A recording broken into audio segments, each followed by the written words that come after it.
നിങ്ങൾക്കിനി വിസ്മയം വേണോ?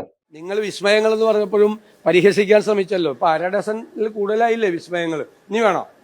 അല്ല ഇനി വേണോ? ഇനി വേണോ?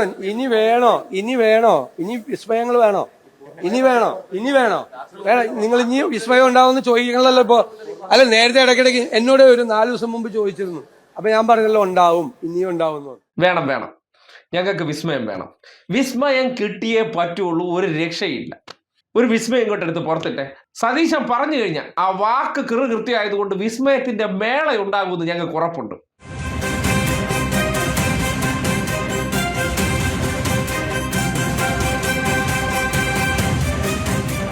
കോൺഗ്രസിനോട് ഗുഡ് ബൈ പറഞ്ഞിരിക്കുന്നു കെ സുധാകരൻ. എനിക്ക് എന്റെ വഴിയെന്ന് കെ സുധാകരൻ പറയുന്നു. കെ സി വേണുഗോപാലിനെ ഫോണിൽ വിളിച്ച് നിലപാട് അറിയിച്ചു. ഇനി ഒന്നും ചർച്ച ചെയ്യാനില്ലെന്ന് രമേശ് ചെന്നിത്തലയ്ക്ക് മറുപടി നൽകി. ഇത് വല്ലാത്ത ജാതി വിസ്മയമായിപ്പോയി. Tata bye bye, okay see you. എനിക്ക് എന്റെ വഴി, നിങ്ങൾക്ക് നിന്റെ വഴി. ഏത് I will go with BJP എന്ന് ഒരിക്കൽ സുധാകരൻ പറഞ്ഞപ്പോൾ ഈ നാട്ടിലെ ലീഗന്മാർക്ക് എന്തെങ്കിലും സംശയം ഉണ്ടായിരുന്നു? KPCC പ്രസിഡന്റ് ആക്കി അദ്ദേഹത്തെ ഇരുത്തിയില്ലേ? ആ KPCC പ്രസിഡന്റ് ആയിരുന്നപ്പോൾ അദ്ദേഹം പറഞ്ഞത് എന്താണ്? ഇന്നലകളിൽ ഞാൻ ശാഖയ്ക്ക് കാവൽ നിന്നിട്ടില്ലേ എന്ന് പറഞ്ഞില്ലേ? അപ്പോൾ KPCC പ്രസിഡന്റ് ആയിരുന്നുകൊണ്ട് സുധാകരൻ പിണറായിയുടെ നാട്ടിൽ ജനിച്ചതിൽ എനിക്ക് അപമാനമേ ഉള്ളൂ. പക്ഷേ ഈ നാട്ടിൽ BJPക്കാരെന്ന് പറഞ്ഞാൽ അദ്ദേഹത്തിന് അഭിമാനമാണ്. എങ്ങനെ? വിശ്വഗുരുജി വന്ന് പാർലമെന്റിൽ തൊഴുകണ സമയം തൊട്ട് ഞാൻ അയാളെ അറിയാതെ വിശ്വസിച്ചു പോയി എന്ന് പറയുന്നിടത്ത് KPCC പ്രസിഡന്റ് ആയിരുന്ന ആ വ്യക്തി ആരെ ആയിരിക്കും വളർത്താൻ പരിശ്രമിച്ചിട്ടുണ്ടാവുക? ഇയാളുടെ ഈ മനസാലയെ വെച്ച് ഇയാൾ ഏത് പദവിയിലിരുന്നാലും, ഇപ്പോൾ കണ്ണൂരിൽ MP ആണ്, ആർക്കായിരിക്കും അവിടെ കൂടുതൽ പ്രിഫറൻസ് കിട്ടുക? ഏതെങ്കിലും ഇടതുപക്ഷക്കാർക്ക് കിട്ടുമോ? ഇല്ല.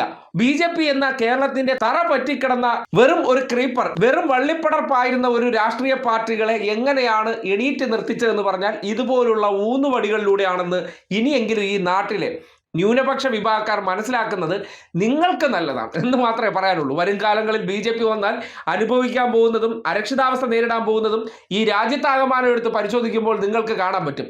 അധികാരമോഹികളായിട്ടുള്ള ലീഗുകാർക്ക് 5 വർഷം ഈ തലമുറയിലുള്ളവർക്കൊന്ന് ആ കസേരയിൽ ഇരുന്നാൽ മതി. അതിനപ്പുറത്തേക്ക് ഈ നാട്ടിൽ സമാധാനപൂർണ്ണമായിട്ട്, ഈ നാട്ടിൽ തെരഞ്ഞെടുപ്പുമായി ബന്ധപ്പെട്ട് SIR നടപ്പിലാക്കിയപ്പോൾ പോലും നേറ്റിവിറ്റി സർട്ടിഫിക്കറ്റ് ഇഷ്യൂ ചെയ്തുകൊണ്ട് ഒരു മനുഷ്യരെയും വോട്ടർ പട്ടികയിൽ നിന്ന് പുറത്തു പോകാതെ സംരക്ഷിച്ച ഒരു സർക്കാർ ഇവിടെ ഉണ്ടായിരുന്നു. അതിനെ അട്ടിമറിച്ച് മുഖ്യമന്ത്രി കസേരയിൽ എത്താൻ വേണ്ടി നടത്തുന്ന ഈ നീക്കത്തിന്റെ ഭാഗമായിട്ടാണ് ഒടുവിൽ ഒരു കസേര കൊടുത്തിട്ടില്ലെങ്കിൽ ബൈ ബൈ. എങ്ങോട്ടേക്ക് ബൈ ബൈ? സംഘപരിവാറിലേക്ക് ബൈ ബൈ, BJPയിലേക്ക് ബൈ ബൈ. ഒരു KPCC പ്രസിഡന്റ്, രാജ്യത്താകമാനം നിങ്ങൾക്ക് പല മുഖ്യമന്ത്രിമാർ, 7ഓളം മുഖ്യമന്ത്രിമാർ, 120-ലേറെ MPമാർ, പോരാത്തതിന് ഇപ്പോഴും രാജ്യസഭയിൽ ഉൾപ്പെടെ പലയിടത്തും തെരഞ്ഞെടുപ്പ് നടക്കുന്ന സന്ദർഭങ്ങളിൽ കോൺഗ്രസ്സുകാർ കാലുവാരുന്നുണ്ട്, BJPയെ വിജയിപ്പിക്കാൻ സഹായിക്കുന്നുണ്ട്. ഇതൊന്നും കണ്ടിട്ട് കേരളത്തിലെ മുസ്ലിം വിഭാഗക്കാർക്ക് കണ്ണ് തുറക്കുന്നില്ലെങ്കിൽ ഈ വിശുദ്ധ കാലഘട്ടത്തിൽ ലോകത്താകമാനം യുദ്ധം നടക്കുന്ന പശ്ചാത്തലത്തിൽ സയനിസ്റ്റുകളെ സഹായിക്കുന്ന ഒരു ഭരണകൂടം ഉള്ളപ്പോൾ അതിലേക്ക് ഒഴുകിപ്പോകാൻ കേരളത്തിലെ കോൺഗ്രസ്സുകാർക്ക് ഒരു മടിയുമില്ലെങ്കിൽ നിങ്ങൾക്ക് ഇനിയും ചിന്തിക്കാവുന്നതാണ്.